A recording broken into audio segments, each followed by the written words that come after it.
안녕하세요. Assalamualaikum warahmatullahi wabarakatuh. Perkenalkan, nama saya Denisa Salsana Dila Rahma dengan NPM 10121305. Di sini saya akan sedikit menjelaskan mengenai manajemen operasional dan jasa. Pertama, ada definisi manajemen operasional, di mana manajemen operasional merupakan serangkaian proses dalam menciptakan barang, jasa, atau kegiatan yang mengubah bentuk dengan menciptakan atau menambahkan manfaat suatu barang atau jasa yang akan digunakan untuk memenuhi kebutuhan manusia serta untuk menyeimbangkan biaya dengan pendapatan untuk mencapai laba operasional yang lebih tinggi. Kemudian ada organisasi dilihat sebagai entitas di dalam sistem manajemen operasi, di mana produk atau operasi merupakan salah satu fungsi bisnis yang harus dikelola dengan sebaik mungkin oleh organisasi. Tiap perusahaan yang menghasilkan barang atau jasa pasti memiliki fungsi produksi yang akan bekerja sama dengan fungsi lainnya, seperti pemasaran, sumber daya manusia, dan keuangan guna memberikan produk terbaik yang dapat memuaskan kebutuhan konsumen. Aktivitas yang tercakup dalam manajemen operasi ini sangat bervariasi tergantung pada ukuran perusahaan, jenis perusahaan, teknologi yang dipakai, dan sebagainya.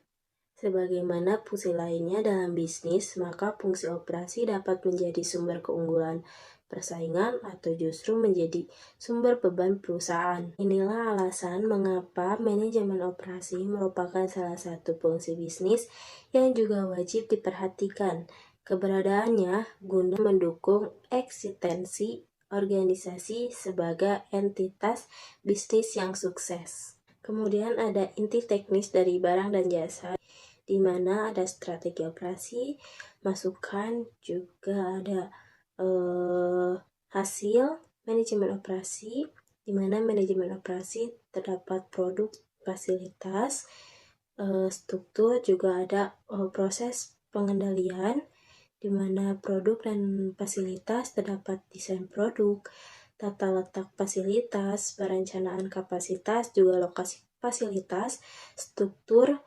melaporkan hubungan inti, kemudian ada proses pengendalian, di mana manajemen persediaan, produktivitas, juga kualitas. Kemudian ada masukan, di mana ada bahan baku, SDM, juga tanah, bahan, bangunan, teknologi informasi.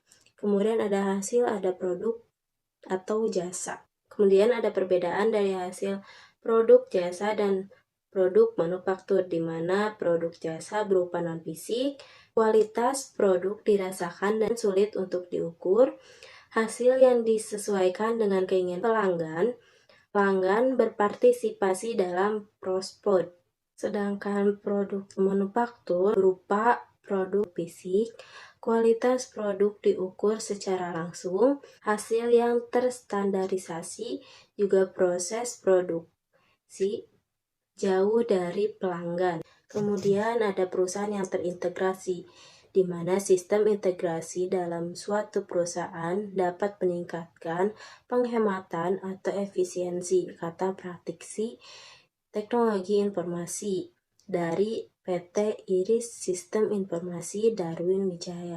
Sistem integrasi yang dimaksud mulai dari distribusi, perakitan, biaya rotan, pemasukan, perawatan aset, hubungan dengan pelanggan.